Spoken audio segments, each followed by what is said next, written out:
Okay, so this is a recorded video of your topic non-current assets held for sale and discontinued operation. This will be a part of your final examination for intermediate accounting.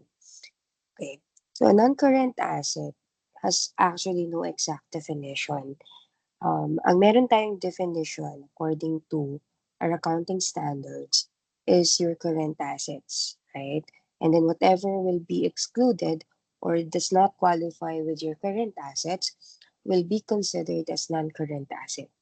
Okay. A non-current asset may be an individual asset like land, building, or a disposal group. Okay. So PFRS 5 provides that non-current asset or disposal group is classified as held for sale if the carrying amount will be recovered principally through sale rather than continuing use. So, from this definition, masasabi natin na ang current asset is dati siyang ginagamit ng entity. However, napag-decidean nila na ibenta na lang yung asset at hindi na nila gagamitin or hindi na nila mapapakinabangan yung asset through continuing use. Okay? So there are two conditions in order for a non-current asset to be classified as held for sale. Number one is available for immediate sale in its present condition. And then number two, that the sale is highly probable. Okay? Highly probable. So para masabi natin highly probable yung sale, the management is committed to sell the asset. In short, hindi siya nagdadalawang isip. There's an active program to locate a buyer. Like for instance, they are selling a property.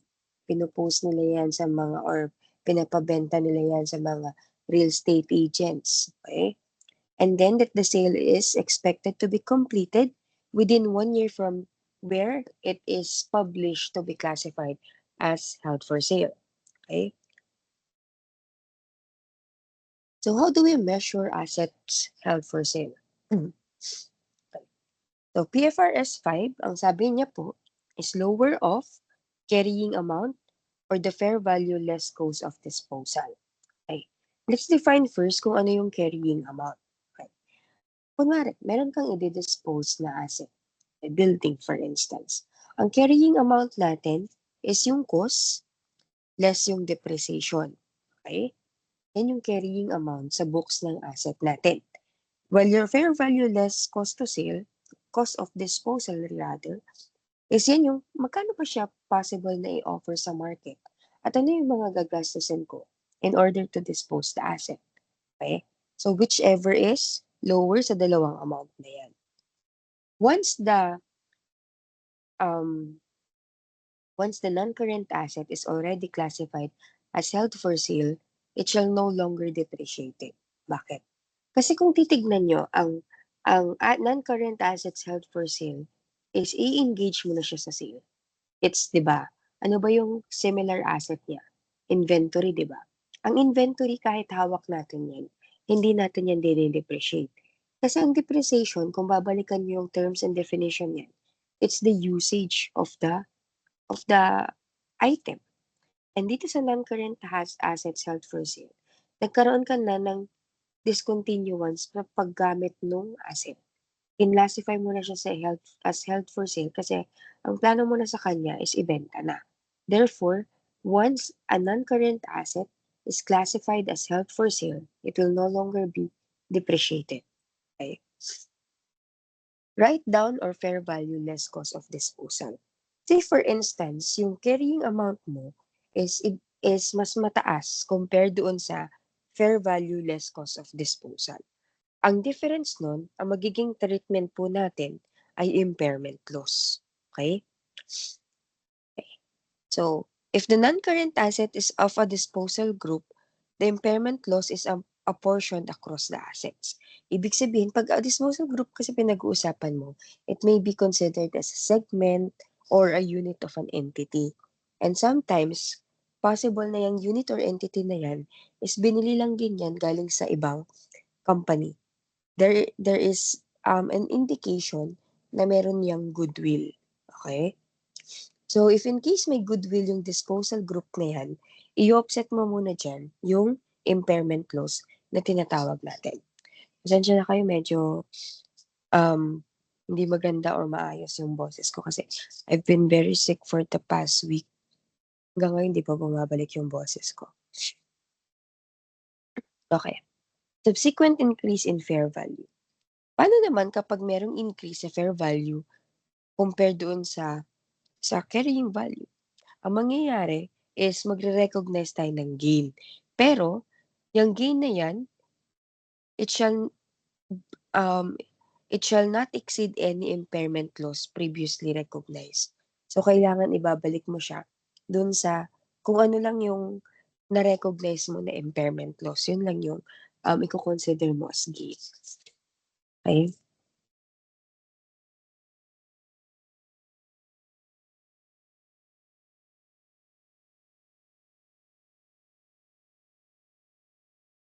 Quick break lang muna. Kukuha lang ako ng water.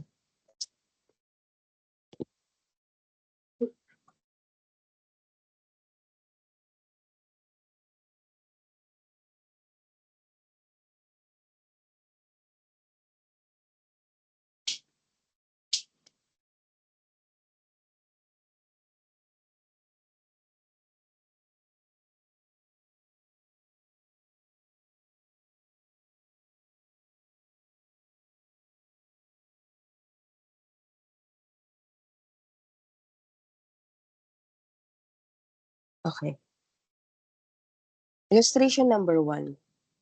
On January 1, 2023, an entity acquired equipment to be used in the ordinary course of business at a cost of 5 million, and the equipment has an estimated useful life of 10 years and residual value of 500,000.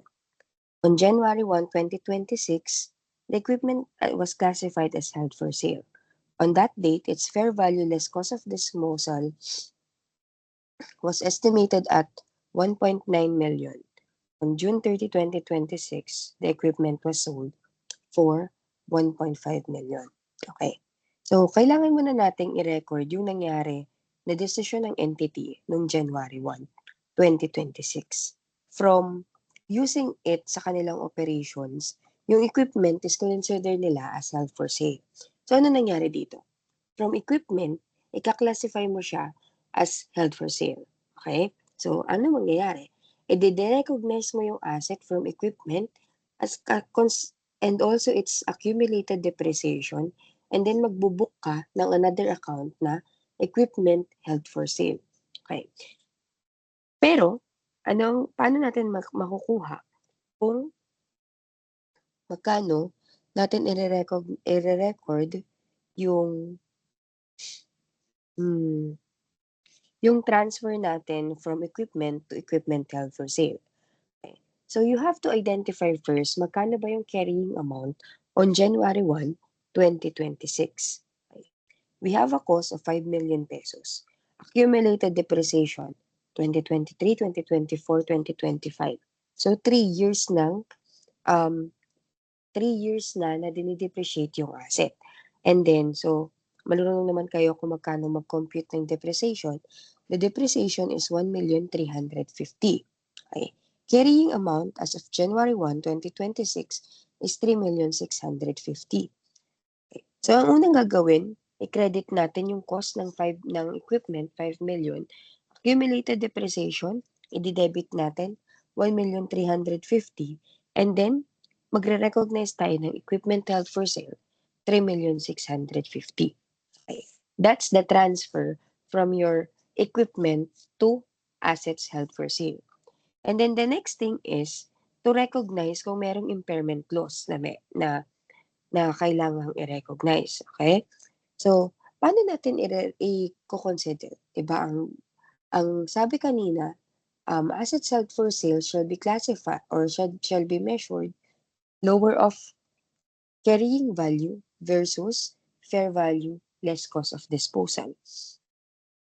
Sabi sa problem on January 1, 2026, fair value less cost of disposal is 1.9 million. Magkano yung carrying value? 3,650,000.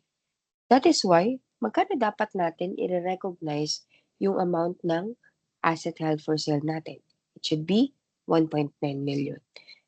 Dito, 3,650,000 kanina. So, babawasan pa natin yan. Okay? Paano natin babawasan? De-debit tayo ng impairment loss, 1,750,000 para dun sa difference ng carrying value na 3,650,000 less yung fair value less cost of disposal.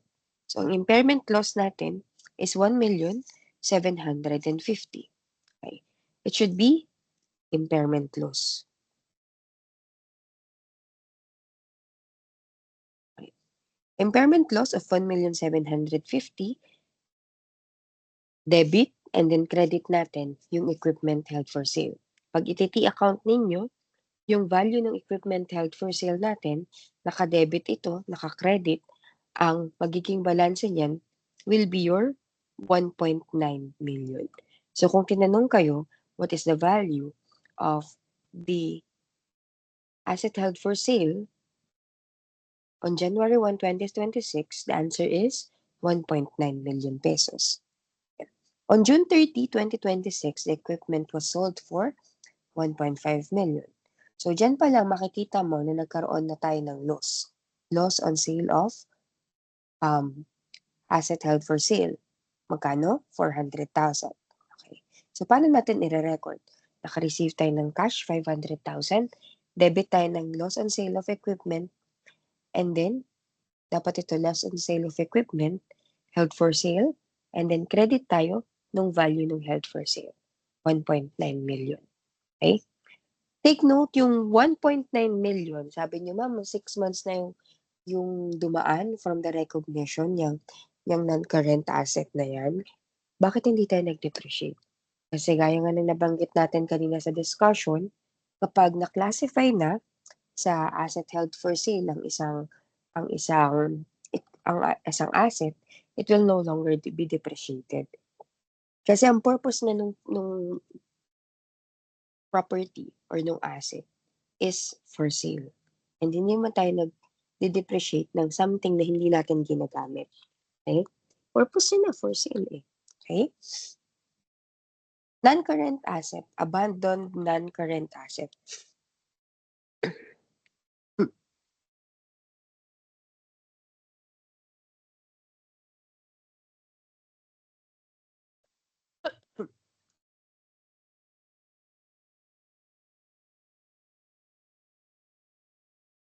Okay.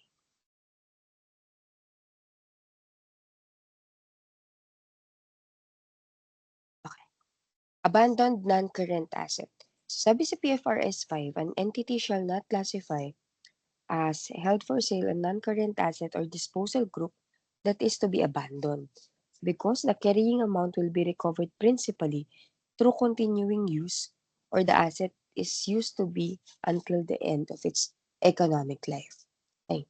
So, in short, pag abandoned lang yung non-current asset, hindi mo siya i-classify as asset held for sale. Okay? Bakit? Kasi wala pa yung decision ng management na ibibenta mo siya. So, even though hindi siya napapakinabangan, pero wala naman doon yung commitment ng management na ibenta, hindi mo yan mako-consider as asset held for sale. Anong classification niya?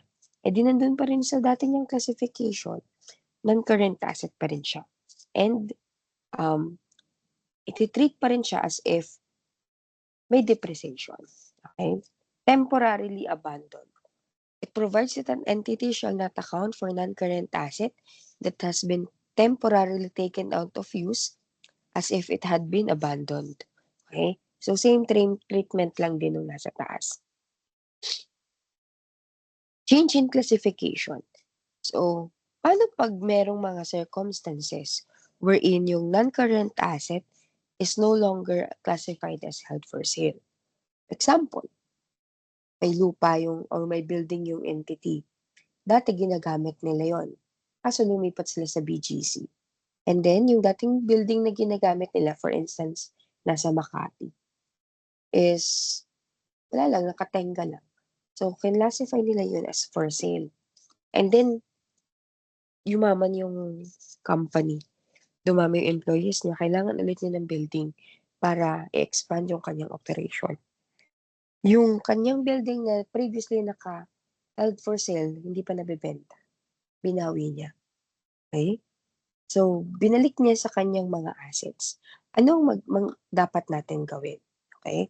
So, ang sabi dito, the entity shall measure the non-current asset that ceases to be classified as held for sale at lower of carrying amount before the asset was classified as held for sale, adjusted for any depreciation that would have been recognized if the asset had been classified as held for sale, or the recoverable amount at the date of subsequent decision to sell. Okay. So, iti-treat mo as if na-depreciate ba or kunwari, iti-treat mo yung asset as if hindi siya classify as held for sale. For example, dati dine-depreciate mo siya, 'di ba? So, bumababa yung value. Ano yung magiging value niya ngayon na binalik mo siya as part of your assets na gagamitin? Ano yung kanyang naging value kung hindi mo siya ni-reclassify as held for sale? And then yung second is yung recoverable amount at the date of the subsequent decision not to sell. Okay?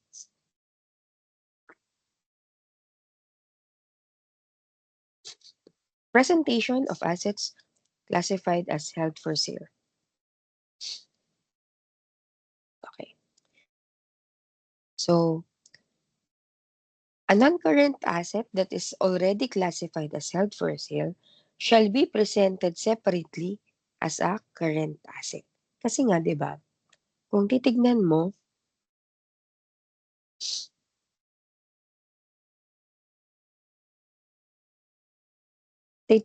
parang binibenta mo na siya and then realizable siya within 1 year. Nabanggit natin 'yan kanina sa criteria. However, paano kapag yung asset na held for sale is classified as disposal group, okay? Yung disposal group, um, ilalagay pa rin siya as part of the current assets, pero yung assets at saka liabilities ng disposal group, meron sarili silang line item, okay? Okay. So, important points pagdating sa assets held for sale is ganito. Kailangan marunong kayo kung magkano yung amount or initial recognition ng asset held for sale. Kung babalikan ninyo yung problem natin kanina, dapat marunong kayo alin ang pipiliin niyo, yung 3,650,000 or yung 1.9. Okay? And then, tatlo lang naman ang puwedeng itanong dito, eh. Okay? Magkano yung impairment loss? Magkano yung loss on sale of equipment? So, magkaiba yun, ha? Magkano yung impairment loss? Magkano yung loss on sale of equipment? Okay? Ganyan lang yung puwedeng itanong diyan sa non-current assets held for sale. Next, punta naman tayo sa discontinued operations. Okay.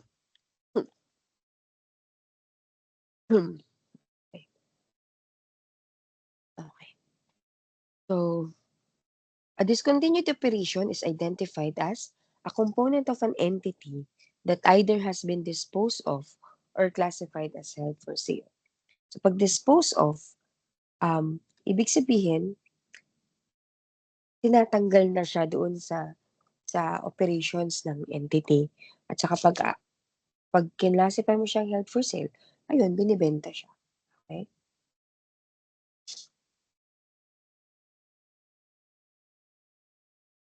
It represents a separate major line of business or geographical area of operation.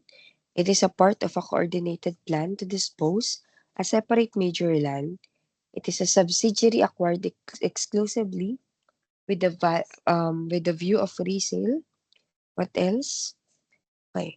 Component of an entity. Ay lang.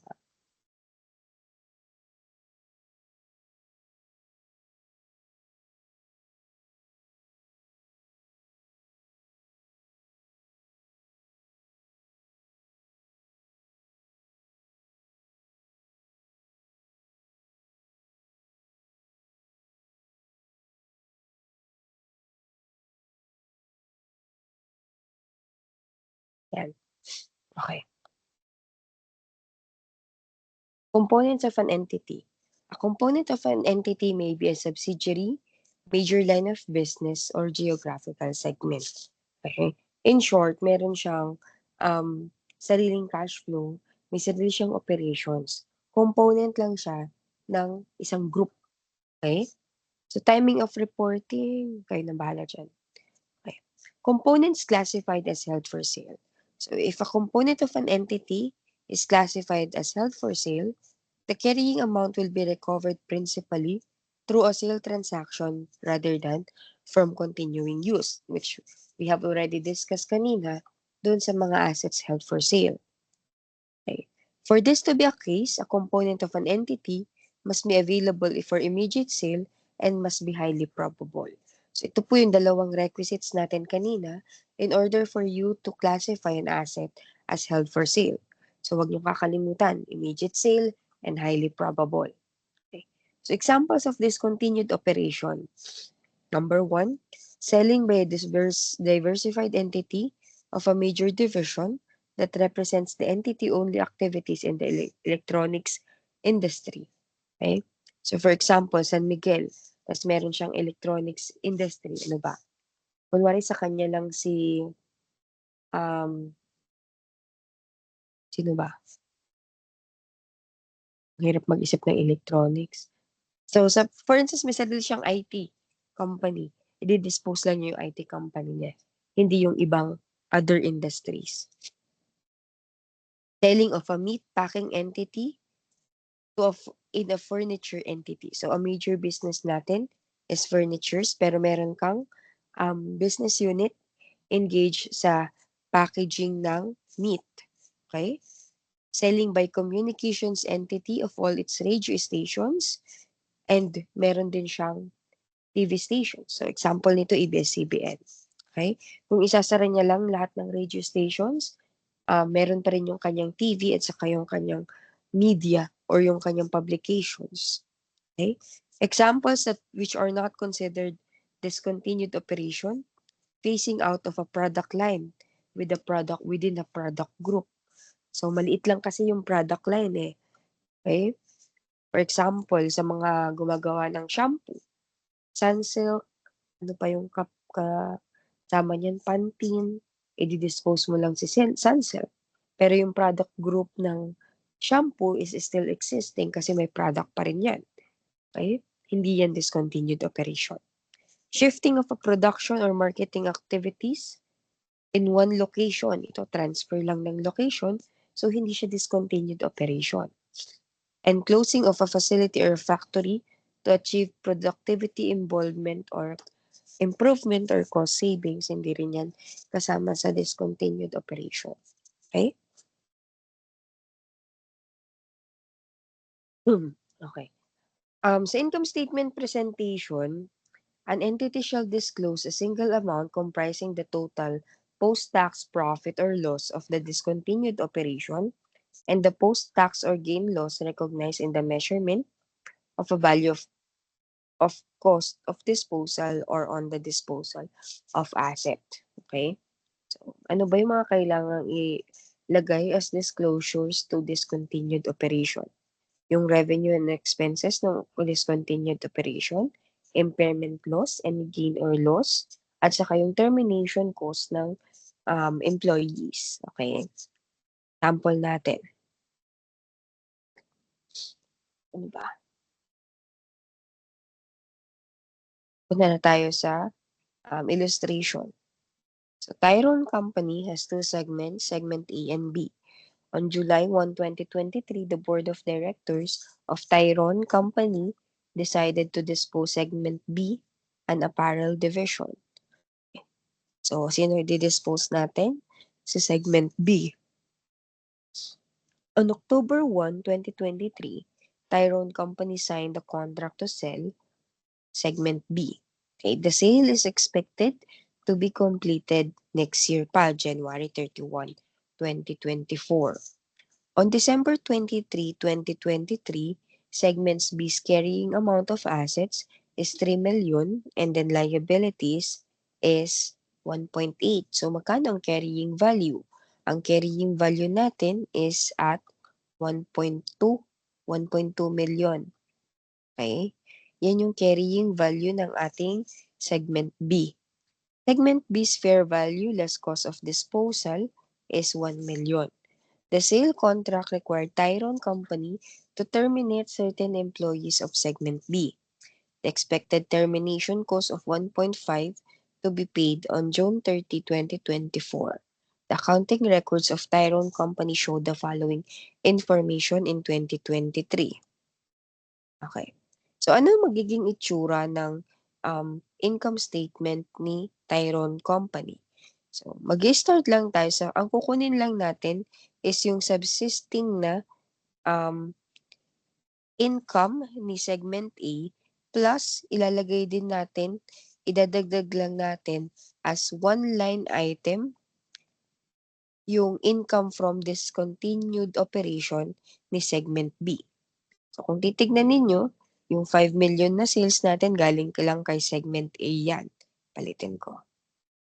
2.5 million galing kay segment A, gross income of 2.5, expenses na 1 million, and then income before tax is 1.5. Meron tayong income tax expense galing din kay segment A, 480,000. Next, the difference will be your income from continuing operation. Now, punta naman tayo dito sa income from discontinued operation net of tax. Okay? So, yung computation po ng income from discontinued operation net of tax will be part of the disclosure. Okay? Okay. So, sales ni segment B is 3 million less 1.4, 1.6 million yung difference, less expenses, meron tayong impairment loss. Yung impairment loss natin, nanggaling yan doon sa pinagbentahan ng ating segment. Nabenta lang natin yung segment. Fair value niya 1 million, but the carrying value is 1.2. So, ito yung 1 million minus 1, baliktad. That is your 1.2 million carrying value minus yung fair value less cost of disposal na 1 million. Okay? And then, yung termination cost natin ng employee, 150,000. Ang, meron din tayong income tax na 240. So, income from discontinued operation ninyo, 510. Okay? Fair value less cost of disposal. Ito lang yung computation ng impairment loss. Pero wag niyong gagayahin yung handout ninyo kasi tinuloy-tuloy niya, dapat may space pa yan ng konti. Okay? So, ang income from discontinued operation natin is 510. Ilalagay mo pa rin yan dito sa part ng income statement ng year ending 2023. Bakit kailangan? Kasi part pa rin siya ng financials ng Tyron Company for the year 2023 because madidispose pa lang siya the next year pa, 'di ba? 2024. So yung results of operation ni segment B will still be part of the income statement ni Tyron Company in 2023. Kapag na-dispose na, edi wala na hindi na yan makikita sa 2024 income statement ninyo. Okay?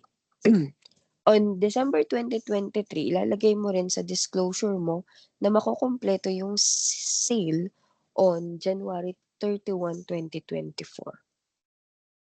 Okay. Abandoned discontinued operation.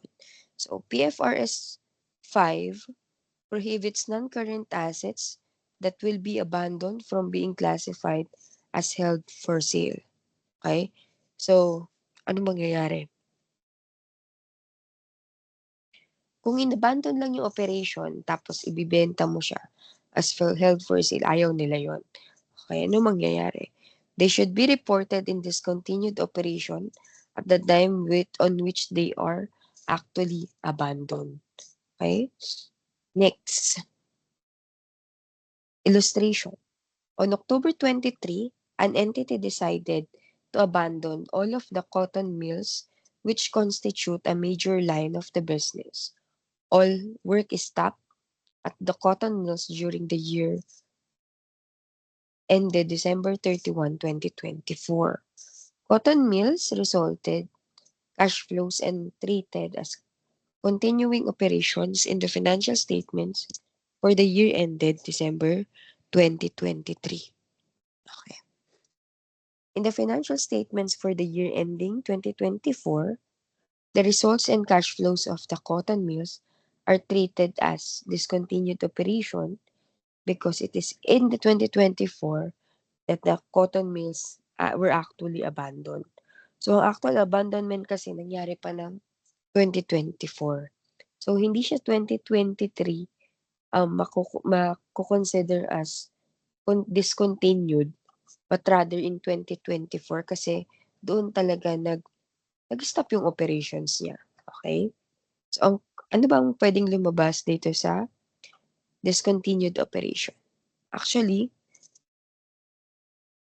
pwedeng tanungin kayo magkano impairment loss and then magkano yung net income nung company. Okay? Net income nung company. Giving emphasis dito. Income from discontinued operations. Okay? So that's for your handout number 6.